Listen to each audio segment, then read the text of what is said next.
ቪላ ምን ተባብለን ነበር? አቀበልሽ ሄደሽ አይደል? ጠማማ የሆነ ሌሊት ፎቅ አቃው እያሉት እንዴት እንዳስጠላችሁኝ ገብርኤልን።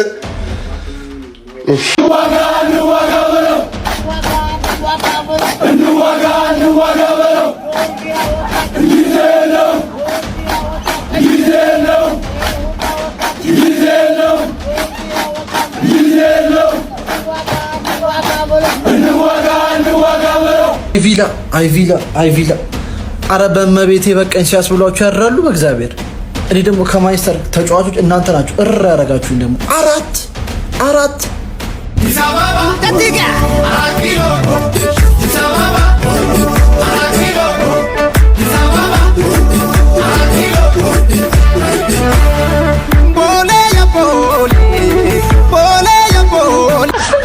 ነው እሺ የምሞተው ነው ስትሞት how many times they come to me ከዛ ይቻዝር ከገይዘር በቃ ካው ባላሽ ቆይ እንዴት ነው እሺ እምባጥኑ ተቀላሳይ ወድዝ በይ አፍቱ ረማራይ አበልካን ዋይ አፍቱ ሰለኽለኻ አብቂ ኸንዲኻ አፍቱ ማኸሽረ ዶካ ኸምበረ አብርባ ተከዘ ጀነራል ፈዘዘ እምበር ተጋደሎ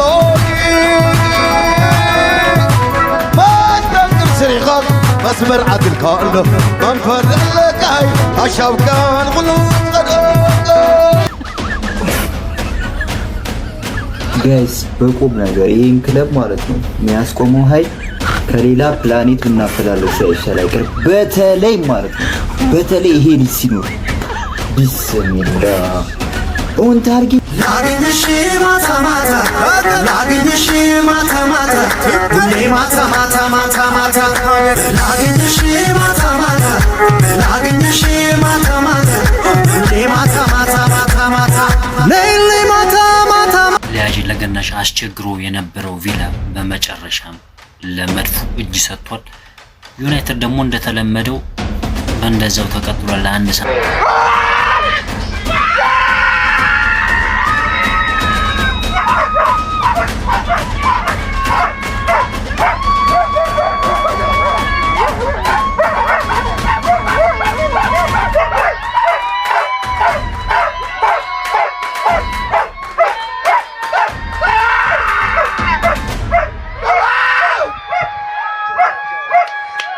Happy New Year!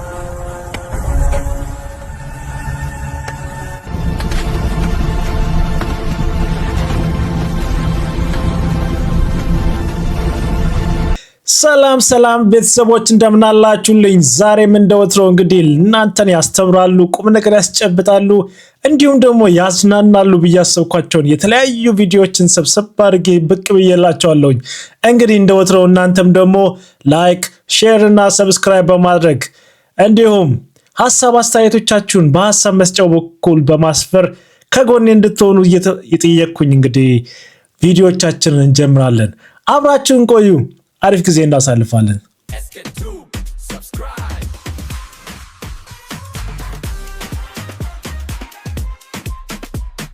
እናንተ ዘንድሮ የምንሰማው ጉድ ከአይምሮ በላይ ነው። ፍትህ ለዚች ህፃን የ13 ዓመት ልጅ ናት። እምነግራችሁ ኢትዮጵያ ውስጥ ነው የሆነው።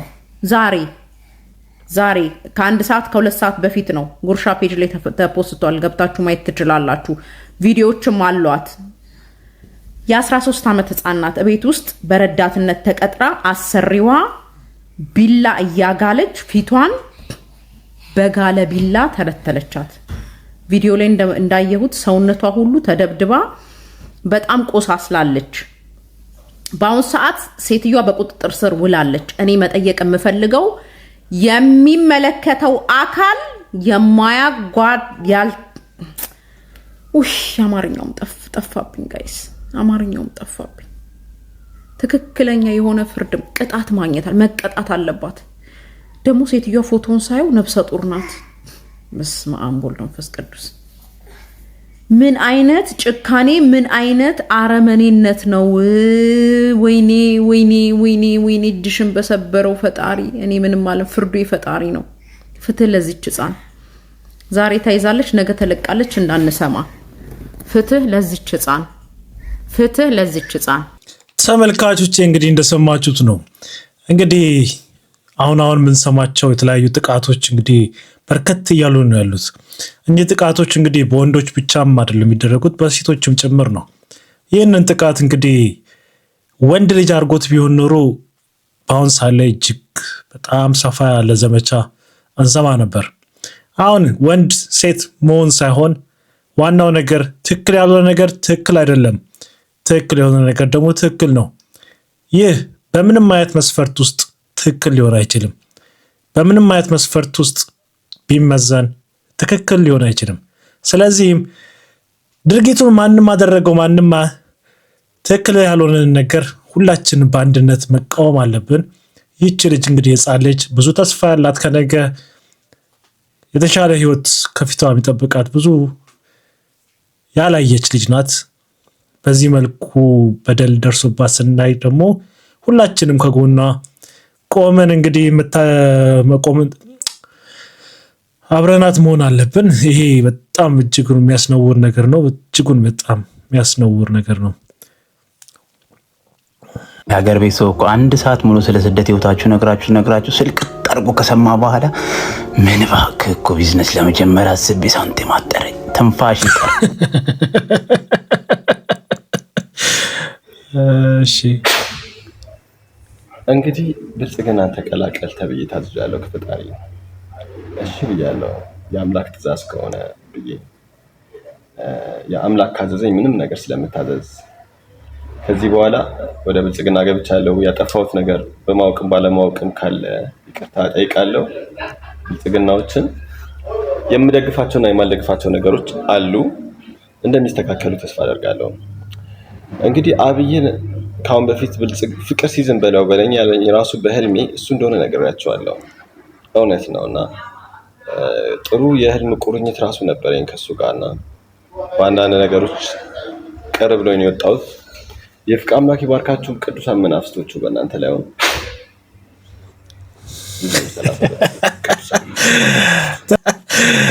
ተመልካቾቼ እንግዲህ ደምሳሽ እንደሰማችሁት ነው። ደምሳሽ ከሆነ ጊዜ ጀምሮ ፖለቲካ ይዘት ያላቸው ነገሮችን ማውራት ጀምሮ ነበረ። አሁን ደግሞ ቻናል ቀይራለች። እንግዲህ ይህ ከየት መጣ እንዴት መጣ ብለን ካየነው እንግዲህ ዩጋንዳ ከገባ በኋላ ፖለቲካ ነገሮችን ማውራት ጀምሮ ነበረ። አሁን ደግሞ ዩጋንዳ ያለው ነገር ትንሽ እየተቀየረ ያለበት ሁኔታ ነው ያለው። እንግዲህ እንደምንሰማው ከሆነ ይህ እንግዲህ ደምሳሽን ሀሳቧን እያስቀየራት ነው። ወደ ኢትዮጵያ መመለስ አስባለች ማለት ነው። ያው እንግዲህ እግዚአብሔር ይሁን፣ ሌላ ምንም ማለት አልችልም። ወንድ ልጅ ረጅም ከሆነ ብልጥ ነው፣ ቀይ ከሆነ ጀግና ነው፣ አጭር ከሆነ ሞኝ ነው፣ ቀጭን ከሆነ ሆዳም ነው፣ መላጣ ከሆነ ድሃ ነው፣ ወፍራም ከሆነ አቃጣሪ ነው፣ ተጫዋች ከሆነ ሀብታም ነው፣ ጥቁር ከሆነ ፈሪ ነው። ደግነቱ ሁሉም አይወክለኝም። እኔ አስተያየት ለመስጠት አልቻልኩኝም። ሁሉም አይወክለኝም። ምን ትላላችሁ ተመልካቾቼ? እውነት ነው? እስቲ ሀሳብ አስተያየቶቻችሁን አስፍሩልኝ።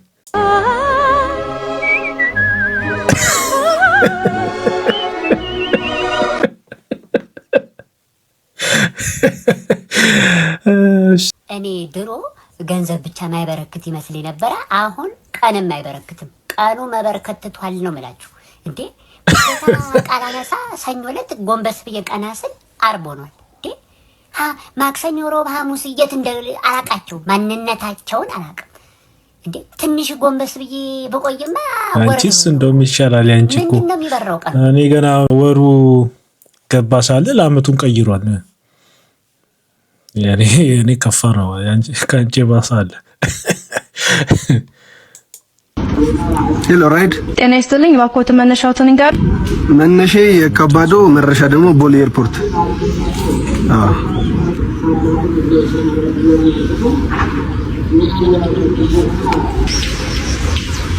አንቺ ነሽ?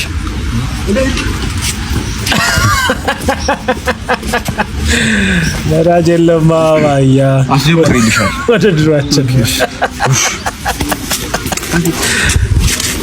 አይ ወጭ ምን ነው ሙዚቃ ፈልጋለሁ ባለባቡሩ ቶሎ ቶሎ ነዳው ባለባቡሩ ተቀበይኝ ይቀርልሽ አልተመቸሽ አረ ቴክስት ነው ኦኬ እቲ በገላሽ ለመድሹይ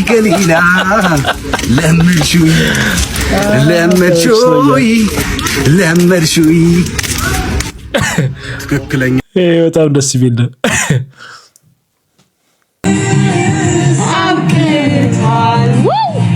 አስታራቂ ሰልችቷል ጭራሽ ብሶ አይናው ጥፏል በቅቶታል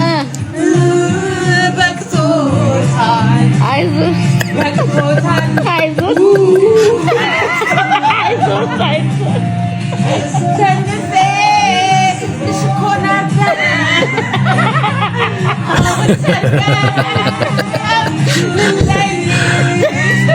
መቼም እንግዲህ ዳናይትን ከመጨመሩ የተነሳ እንግዲህ ከመኪናዋ ጋር ለመለያየት አስባ ይሆናል ብዬ ላስበው እንግዲህ መሯታል። ኢትዮጵያ የአእምሮ ታማሚዎች ቁጥር ከጊዜ ወደ ጊዜ እየጨመረ መምጣቱ ተነገረ። በመላ ሀገሪቱ ከ35 ሚሊዮን በላይ ሕዝብ ከቀላል እስከ ከባድ የአእምሮ ህመም እንዳለበት ባለሙያዎች ጥናት ጠቅሰው ይናገራሉ። ተጨማሪ ያለን በዓለማችን ከልብ በሽታ በመቀጠል የአእምሮ ህመም 25 በመቶ የሚሆነውን ሰው እንደሚያጠቃ ጥናቶች ያመለክታሉ። ይህም አሁን ካለው የኢትዮጵያ ህዝብ ቁጥር አንጻር ሲታይ ከ35 ሚሊዮን በላይ ሰዎች ከአእምሮ ህመም ጋር እንደሚኖሩ ያሳያል። ይሁን እንጂ በአሳሳቢነቱ ልክ ብዙ ትኩረት እንዳልተሰጠው ባለሙያዎች ይናገራሉ።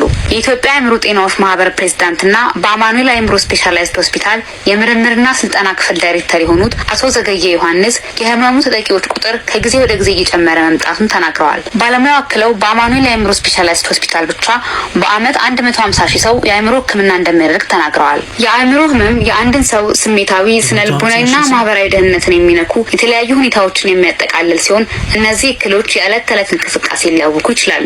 የአእምሮ ህመም መንስኤው ብዙ ቢሆንም የማህበራዊ ህይወት መመሰቃቀል፣ የኑሮ ውድነት፣ ጦርነት፣ ተፈጥሯዊ የሆነ ሰው ሰራሽ ድንገተኛ አደጋዎችና ድባቴ ውስጥ የሚከቱ የአኗኗር ሁኔታዎች ዋና ዋናዎቹ መሆናቸውን ባለሙያው አንስተዋል። ባለሙያው አክለው የአእምሮ ህመም ሲባል ከፍተኛ ደረጃ ላይ ደርሶ ራሳቸውን የሳቱትን ብቻ የሚመስላቸው ሰዎች ብዙ ናቸው ያሉ ሲሆን ሰዎች ስራቸውን እየሰሩ በትክክል እያሰቡና ከሰው ጋር እየተግባቡም ከአእምሮ ህመም ጋር ሊኖሩ እንደሚችሉ ተናግረዋል። ይህም ቀላሉ የአእምሮ ህመም ሲሆን ወደ ከፍተኛ ደረጃ ከመድረሱ በፊት ሰዎች የአእምሮ ጤና ግንዛቤ ኖሯቸው በጊዜ እንዲታከሙ አቶ ዘገየ መክረዋል። ምክንያቱ የማይታወቅ የተደጋገመ ድባቴ፣ ከሌላው ጊዜ በተለየ በቀላሉ ስሜታዊ መሆን፣ ከሰዎች ጋር መግባባት መቸገር፣ ስራን ተረጋግቶ መስራት አለመቻልና ሌሎችም መሰል ምልክቶች ለረጅም ጊዜ ከታዩ የህመሙ ማሳያ ሊሆኑ እንደሚችሉ ባለሙያው አስረድተዋል። መንግስትም ለጉዳዩ በቂ ትኩረት በመስጠት በየጤና ጣቢያዎቹ የአእምሮ ጤና አገልግሎት እንዲስፋፋ፣ ስለ አእምሮ ጤና ለሰዎች በቂ ግንዛቤ እንዲሰጥና በዘርፉ ላይ የሚሰሩ ባለሙያዎችን በማፍራት ላይ እንዲሰራ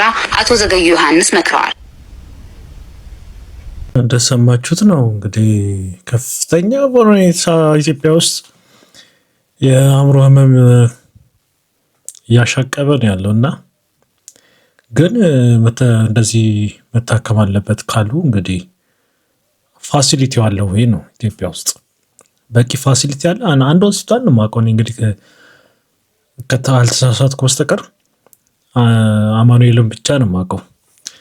ሌላ ካለ እንግዲህ እስቲ ሀሳብ አስተያየቶቻችሁን አብዛኛው 150 ሺህ ሰው ማከሙ ራሱ በጣም ትልቅ ነው።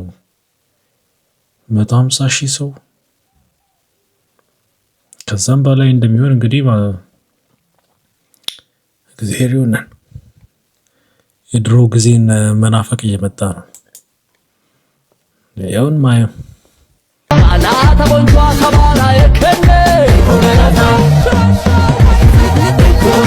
የ2025 ጥናት ይፋ ሆኗል። በዚህ ላይ እንግዲህ እኛ ኢትዮጵያኖች ተካተናል። ስለዚህ ነገር ልንገራችሁ። ይህም ደረጃ የወጣው እንግዲህ በዓለማችን ላይ ከሚገኙ ሀገራት የማሰብ መጠናቸው ምን ያህል ነው፣ የትኛው ደረጃ ይመጥናቸዋል የሚለው ቁጥር ወጥቷል። እንግዲህ በአንደኝነት ደረጃ የተቀመጠችው እንደምትመለከቱት ጃፓን ስትሆን በጃፓን የሚገኙ ማህበረሰቦች የማሰብ መጠናቸው እንግዲህ IQ ሌቨላቸው 106.48 ሆኖ ተቀምጧል። በአምስተኝነት ደረጃ የተቀመጠችው ደግሞ ቻይና ስትሆን 104.1 እንግዲህ የማሰብ ችሎታ አላቸው ተብሎ ተቀምጧል። ሀያሉ አሜሪካ ደግሞ በኖርዝ ኮሪያ በመበለጥ እንግዲህ በ28ኛው ደረጃ ተቀምጣለች። 97.42 የማሰብ ችሎታ አላቸው ተብሏል። እኛ ኢትዮጵያኖች ደግሞ እንደምትመለከቱት በጎረቤት ሀገር በኤርትራ በመበለጥ 166ኛ ቦታን አግኝተናል ከ197 ሀገራት ማለት ነው። እንደ ጥናቱም ከሆነ እንግዲህ ኢትዮጵያኖች የማሰብ አቅማቸው እንግዲህ 68.42 ነው ብለው ተቀምጧል። ኤርትራ ደግሞ 68.77 ተደርጎ ተቀምጧል ማለት ነው። በዚህም ጥናት መሰረት እንግዲህ የመጨረሻውን ደረጃ ያገኘችው ኔፓል ስትሆን 42.98 እንግዲህ የማሰብ ችሎታ አላቸው ተብሎ ተቀምጧል ማለት ነው። ታዲያ በግራፉ ላይም እንደምትመለከቱ እንግዲህ አብዛኛውን የማሰብ መጠን የላቸውም ተብሎ የተቀመጠው እንግዲህ አፍሪካ ሀገሮች ናቸው ማለት ነው። እንደ ኮንቲኔንት ነው እንግዲህ አታስቡም እያሉን ያሉት። የጥናት እውነት ነው ብላችሁ ታስባላችሁ? ቦታው ይመጥነናል ብላችሁ ታስባላችሁ? ሀሳባችሁን ኮሜንት ላይ አስቀምጡልኝ። እንግዲህ የ2025 ጥናቱ ይሄንን ያመለክታል ማለት ነው። ብሩክ ነኝ። መልካም ቀን ይውላችሁ። እንግዲህ በ2025 አታስቡ ተብለናል።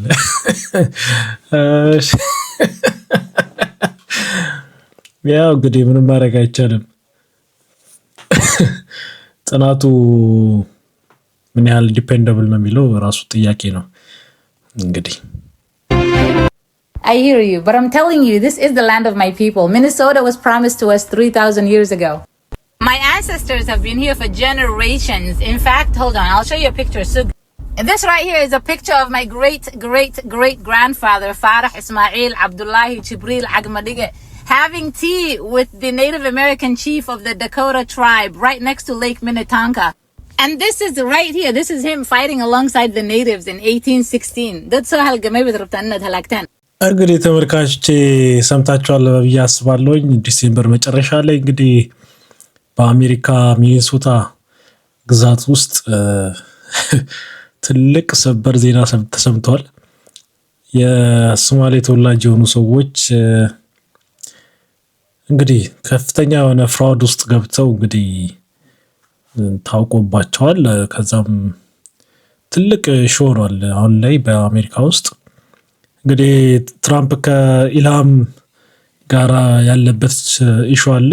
እሱንም ጋር ተያይዞ እንግዲህ ይሄ ነገር በጣም ከፍተኛ የተራገበ ያለበት ሁኔታ ነው ያለው።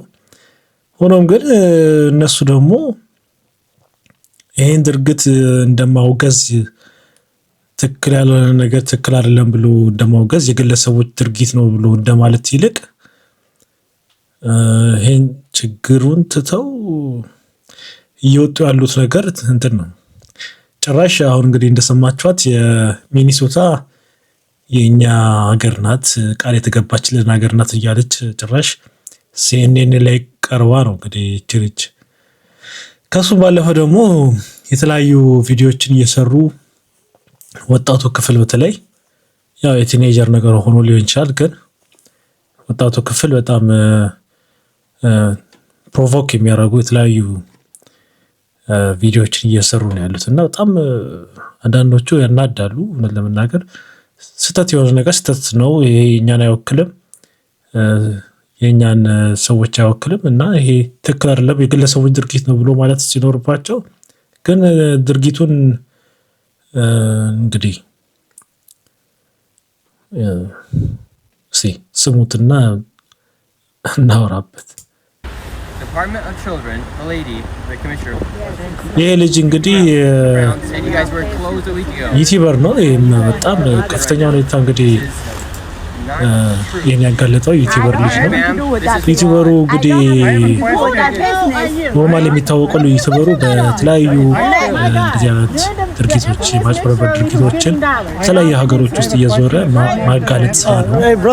በጣም የሚታወቅበት ደግሞ የፈረንሳይ ውስጥ የኢፊል ታወር አካባቢ የሚደረጉ የማጭበርበር ድርጊቶችን በማጋለጥ በጣም ይታወቃል። በጣም ከፍተኛ ቪው ያለበት ቪዲዮዎቹ እሱ ላይ ናቸው እና እሱም ባለፈ የተለያዩ ዓለሞች ላይ እንደዚህ እየዞረ የማጋለጥ ስራ ይሰራል እና ይህንን በአሜሪካ ላይ ሰርቶ በቃ በጣም ከፍተኛ ሁኔታ ፕራይም ሚኒስተሩ ፕሬዚዳንቱ ምናምን የተቀባበሉት ቪዲዮ ሆኗል እና በጣም ከፍተኛ ኢሹ ሆኗል በአሁኑ ሰዓት ላይ እና ድርጊቱ ደግሞ በሶማሊያን ደግሞ በዚህ መልኩ ነው ደግሞ እየተባለ ያለው። እስቲ Your favorite Somalian freeloader.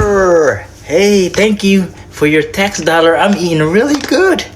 Thank you for taking care of me. I love you Americans. You've been such a hospitality. Not hostility. You show us hospitality. That's good. We appreciate you. Because of your tax dollar, I get to eat 5 times a day. Before, it was 80 cents. They used to send us back in Africa 80 cents. Now, I get this EBT card loaded each month with 400 to 500. The freeloader, your favorite freeloader. I'm enjoying myself. Enjoying this food. Taking vacation here. I'm in my free house provided for me by Enhan. So I'm enjoying myself. Please do not disturb me. እንግዲህ እንዳያችሁት ነውና አሁን ላይ በጣም ፕሮቮክ የሚያደርጉ ቪዲዮዎችን እየሰሩ ያሉበት ሁኔታ ነው። እንግዲህ መጨረሻውን ደግሞ አብረን የምናየው ነው የሚሆነው። ግን እንግዲህ ይሄን ስታዩ እንደ አፍሪካ የተሰጠን የማሰብ ደረጃ ትክክል ነው ትላላችሁ? እንዴት ነው? እንዴት ምን ይመስላችኋል?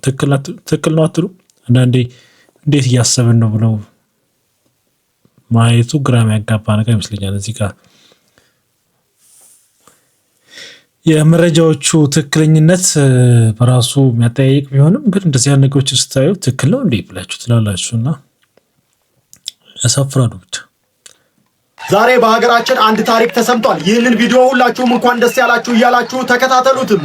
እዚህ ና እንዴ what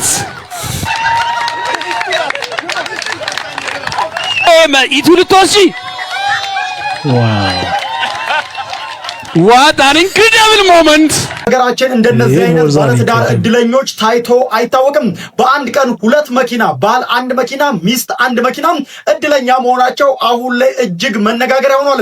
ነገሩ እንዲህ ነው ልንገራችሁ። 10 ዓመታትን የቆዩት አቶ ሳሙኤል ጣፋና ወይዘሮ እሌኒ ለማ ከኢትዮ ቴሌኮም የኤሌክትሪክ መኪናዎች በዕጣ በመሸለም የልዩ ድል ባለቤት ሆኗል። ታዲያ እነዚህ ባለትዳሮች አቶ ሳሙኤል ጣፋ ኢትዮ ቴሌኮም 130ኛ ዓመት ክብረ በዓሉ ምክንያት በማድረግ ለደንበኞች ባዘጋጀው የእድለኝነት ዕጣ መስከረም ወር ላይ BYD E2 መኪና ያሸንፋሉ። ታዲያ ሽልማታቸውን ለመረከብም ዛሬ ባለቤታቸውን ወይዘሮ እሌኒን አስከትለው ከጅማ ወደ አዲስ አበባ ቀጥ ብለው ይመጣሉ። ደስታቸውን ለመካፈል በሽልማት ስነ ስርዓቱ ላይ ተገኝተው ሳለ ግን ሌላ ያልታሰበ ድል ገጥሟቸዋል።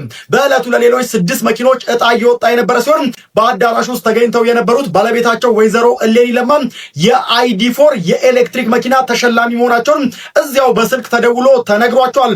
ወይዘሮ እሌኒ አሸናፊነታቸውን አስመልክቶ ሲናገሩ በድንገት ስልካቸው ሲጠራ በሁኔታው መደንገጣቸውን ገልጸዋል። ይህ ክስተት ለቤተሰብ በአንድ ቀን 2 መኪና ያስገኘ የማይረሳ አጋጣሚ ሆኖ አልፏል። እንኳን ደስ ያላችሁ ማለት ፈልጋለሁ። ዋው! ይሄ የሚገርም ነው። ይሄ በጣም የሚገርም ነው።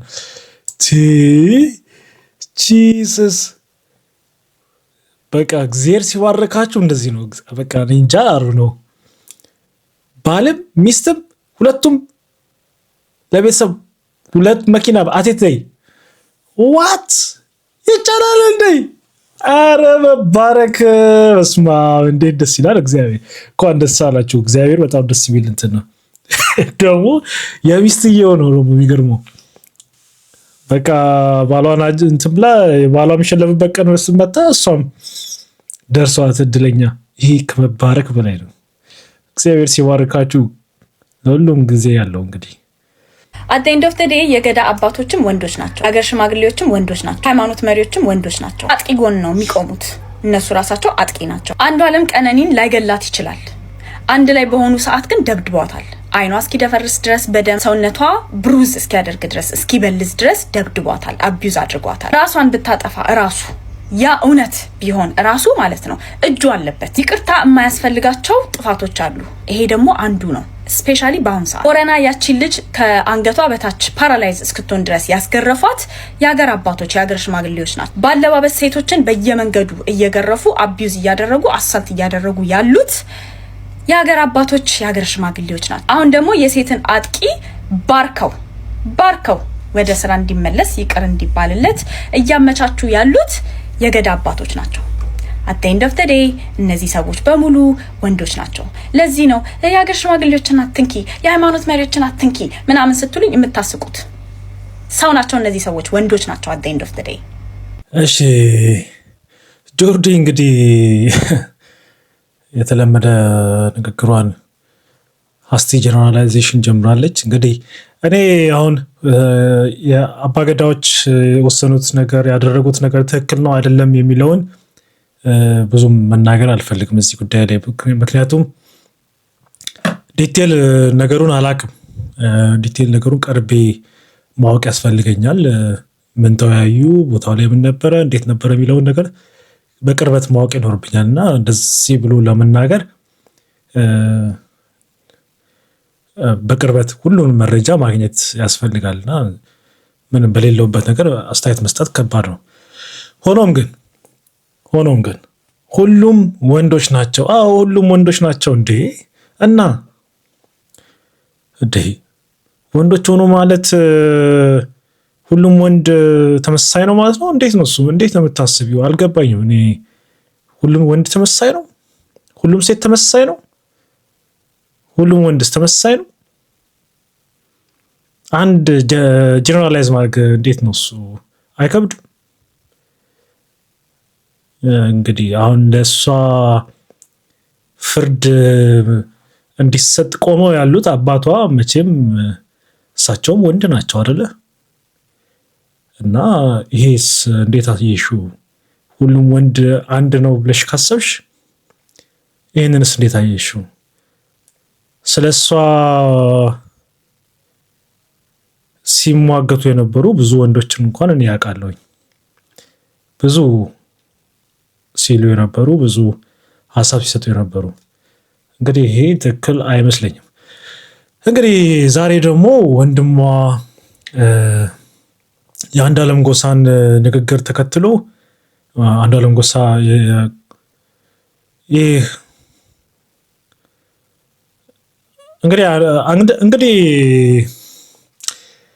እንግዲህ የአባገዳዎችን ውሳኔ ተከትሎ ከዛ ብዙ ሰዎች የተለያዩ አስተያየት ሲሰጡ አንዱዓለም ጎሳም በቪዲዮ መጥቶ ሀሳቡን የሱን እይታ ለመግለጽ ሞክሯል። እስቲ እንየውና እንመለስ።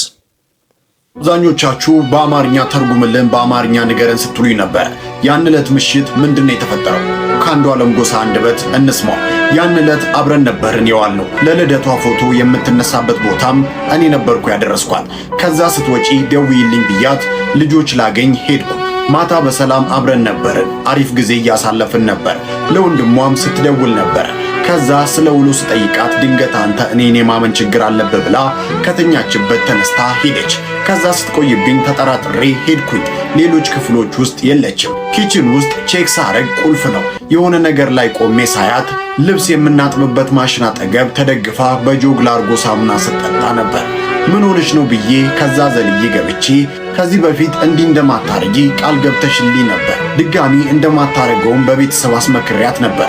ጓደኛዋም እንድትመክራት ነግሪያት ነበር። ግን የገባችልኝን ቃል ስላልጠበቀችልኝ እኔም ሰው ነኝ፣ እንደዚህ አይነት ህይወት መኖር አልችልም።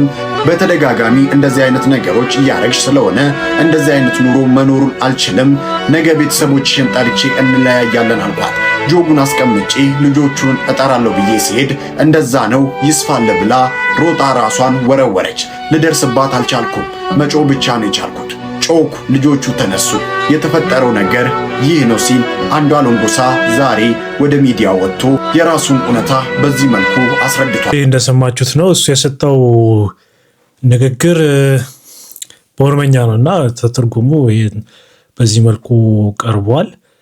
እንግዲህ ይህንን ንግግሩን ተከትሎ ደግሞ ወንድሟ ዛሬ መግለጫ ሰጥቷል። ወይም ደግሞ በቪዲዮ ሀሳቡን የነበረውን ነገር ዲቴል የሆነ ነገር በማስረጃ እውነት ለመናገር በጣም ዲቴልድ ነው። ማስረጃ አለው። ማስረጃዎቹ ላይ ቀኖች ምናምን አሉት እና በቪዲዮ ሀሳቡን ገልጿል። እስቲ እንየውና እንመለስ። እሺ፣ ሰላም ሊበን እባላለሁ። የቀነኒ አዱኛ ታናሽ ወንድሟ ነኝ። እሺ፣ ትናንትና አንዱዓለም ብዙ ነገር ሲናገር ነበር እና እያንዳንዱን እኔ ስሜን ጠቅሶ ነበር። ሊበን ያውቃል ብሏል። እኔ የማውቃቸውን ነገሮች እኔ ብዙ ጊዜ እዛ ቤት ስለነበርኩኝ የማውቃቸውን ነገሮች እያንዳንዱን ነገሮች አሳያችኋለሁ። እሺ መጀመሪያ ሁሉንም ፎቶዎች አስቀምጥላችኋለሁ ከላይ። መጀመሪያ ማርች 8 2023 አንድ ላይ መኖር ጀምረዋል። እዚህ ጋር ሌላኛውም አርቲስት አለ አንድ ላይ ቤት እሱ ቤት ሆኖ ምናምን ሰንሻይን ያለው ማለት ነው። ከዛን ማርች 8 አንድ ላይ መኖር ጀምረው ማርች 19 ላይ ነው ልደት እያከበረች ነበር። የልደቷ ቀን ነው የመጀመሪያው የደበደባት ማለት ድብደባ አንዷለም ጎሳ ያደረገባት ቀን ላይ ማለት ነው። ይሄ ደግሞ የቪዲዮ ለቅቄው ነበር የምታስታውሱ ከሆነ እዚህ አይኗ ጋር እንትን ያለው በጣም እንትን ብሎ ነበር በልዞ ነበር። ፎቶን ስለማስቀምጠው ታዩታላችሁ። እዛ ላይ የነበረው የመጀመሪያው እሱ አለ።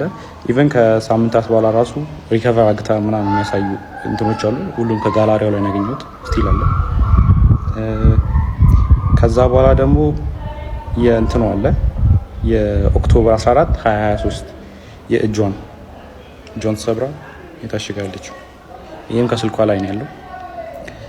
ከዛን ፌብሩዋሪ 29 2024 ይሄ ፎቶ እዚህ ላይ የምታዩት ከሆነ ጊታር ይዟል ይሄ።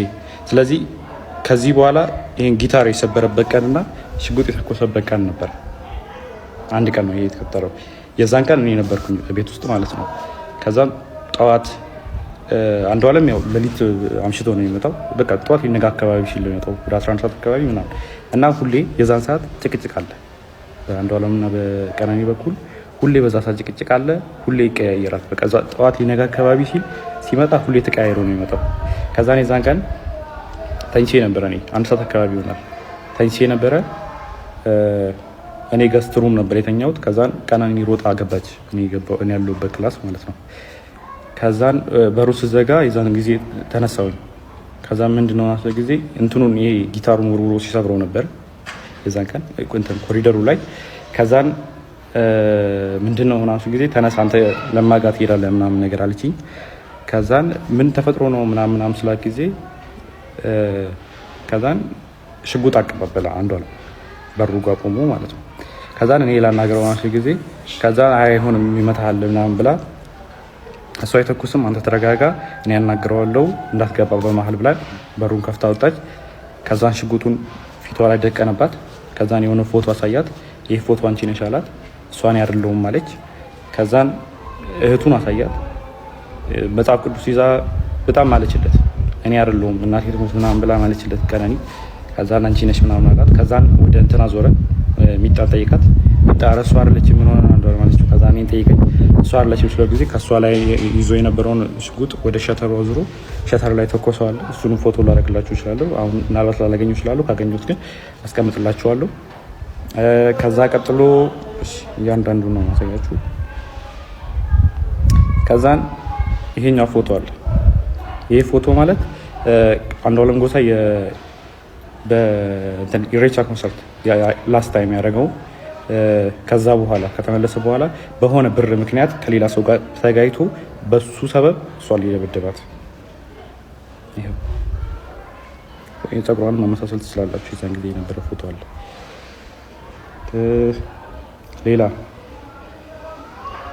ሌላ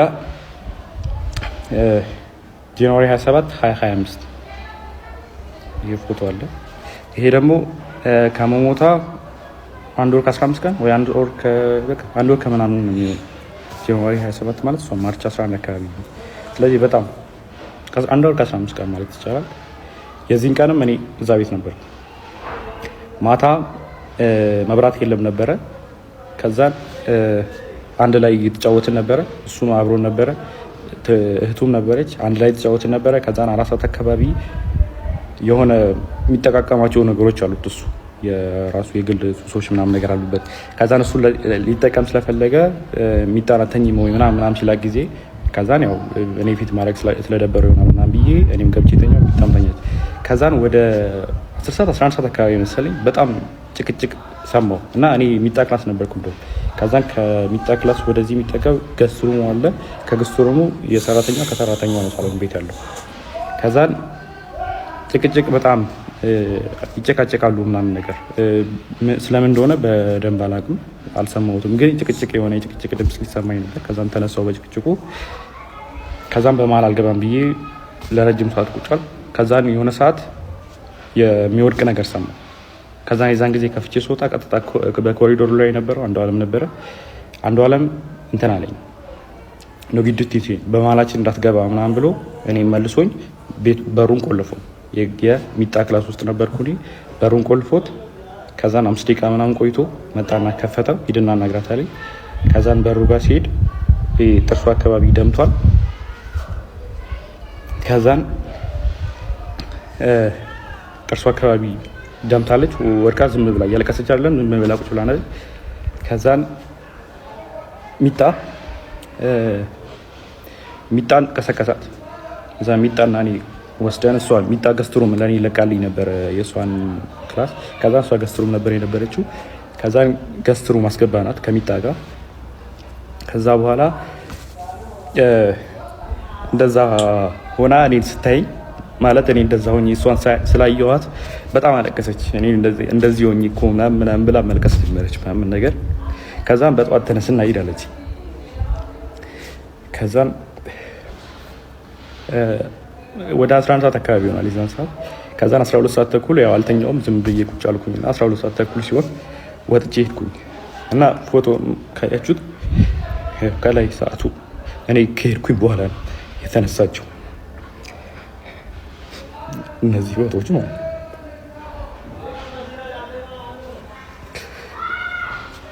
ሌላ ደግሞ ስለ እንትኑ ጉዳይ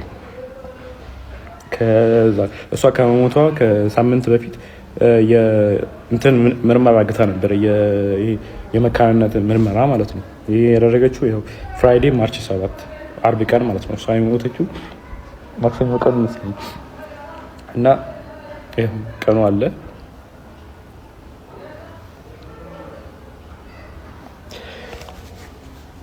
ቀኑ አለ ያው ኒው ላይፍ እና የሕክምና ምርመራ የመካንነት ያደረገችው ራሱ ኦልሬዲ የአቃቢ ሕግ የተሰጠው ወረቀት ላይም ተጽፏል። በተደጋጋሚ ሆዷና ልቧ ላይ ተረግጣ ሐኪም ቤት ትመረመር ነበር እና ዶክተሮች ጠይቃት ሰውን የረገጠኝ ያለችው የሚል መልስ ሰጥታኛለች ብሏል። ይሄ ወረቀቱ ላይም ተጽፏል፣ እንትን ላይም አለ። ለዛ ነው ይህን ምርመራ ያደረገችው ራሱ። ከዛን ይህ ምርመራ ደግሞ ሰኞ ቀን ማታ ሰምተውታል። እናትየዋ ራሷ ስትናገር ነበር። አንዷለም እናት ምን ስትል ነበረ? ደውላልኝ እኔ እኮ መውለድ እችላለሁ አለችኝ። ከዛን እኔ እንደውም ለካስ ልጄ ነው ወይ አልኳት ብላ ራሷ የአንዷለም እናት ስትናገር ነበረ። ከዛ ሲቀጥል ደግሞ እንግዲህ ተመልካቾቼ ከአንዷለም ከራሷ አንደበት እንደተሰማው ከሆነ ራሷ እንደወረወረች ነው። እንግዲህ እሱ በጣም ይረብሻል ለመናገር። እሱ ያለው ይሄንን ነው እና አሁን ወንድሟ ደግሞ በማስረጃዎች ነው እንግዲህ የመጣው። ማስረጃዎች በቀን የታገዙ በቀን ሰዓት ላያቸው ላይ ያለ እንግዲህ ፎቶ የተነሳበትን ሰዓት እና ቀን በደንብ ያሳያል ክሊርሊ። እና በማስረጃዎች ነው ነገሮች እየተናገረ ያለው የሆነ የነበረውን ነገር እስከ ሞተችበት ሰዓት ድረስ የነበረውን ነገር። እኔ አሁን በአንድ በኩል የጆርዲን ሀሳብ የምጋራው እሱ አልገደለ ሊሆን ይችላል፣ ግን እነዚህን ነገሮች እንግዲህ ከአብዛኛው ፐርሰንት ሌላ ነገር ካልተፈጠረ በስተቀር ማለትም በሌላ ሰው ጥቃት እስካልደረሰባት ድረስ በሱ መሆኑ ማይቀር ነው።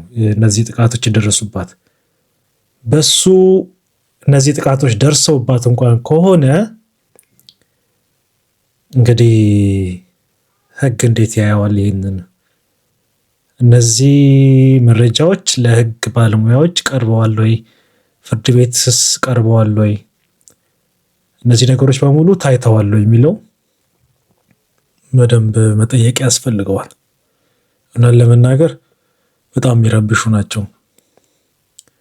በሌላ አካል እንኳን ደርሶባት ከሆነ ይሄ ሁሉ ድብደባ፣ ይሄ ሁሉ ጉዳት ባለቤቷ እስከመሆኑ ድረስ ማወቁ አይቀርም። ስለዚህ ያንን ጉዳት ያደረሰባት አካል ከሞቷ ጋራ ተያያዥነት ይኖረዋል ማለት ነው።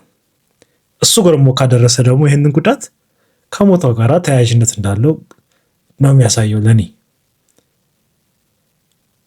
እና ይሄ ነገር የህግ እልባት ሊያገኝ ያስፈልገዋል ብዬ አስባለሁ። ምን ትላላችሁ ተመልካቾቼ? እንግዲህ ለዛሬ ያልኳቸው እንግዲህ እናንተን ያስተምራሉ፣ ያዝናናሉ፣ እንደም ደግሞ ቁም ነገር ያስጨብጣሉ ብዬ ያሰብኳቸው የተለያዩ ቪዲዮዎች እንግዲህ በዚህ ጨርሻለሁኝ። እንግዲህ በቀጣይ ደግሞ እስከምንገናኝ ሰላም ሁኑልኝ። ጉዶስ